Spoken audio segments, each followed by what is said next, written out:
ছবিটা যে এডিট করেছে তাকে পৃথিবীর সর্বশ্রেষ্ঠ নোবেল পুরস্কার উপহার দিতে হবে।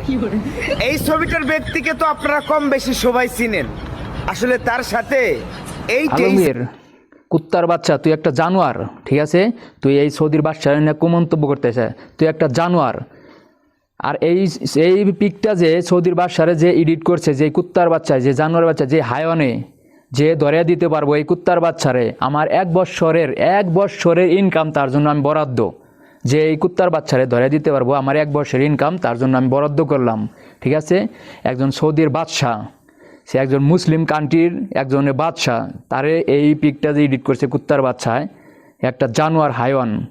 কুত্তার বাচ্চা ও একটা জানোয়ার, 1 নম্বরে সে হলে একটা জানোয়ার, কুত্তার বাচ্চা। আমরা বাঙালিরা এই সৌদিতে, আমরা বাঙালিরা 2 লক্ষ বাঙালি প্রবাসী, এই পিকটা যদি তার সামনে যায়, এই বাঙালির অবস্থা কী হইব?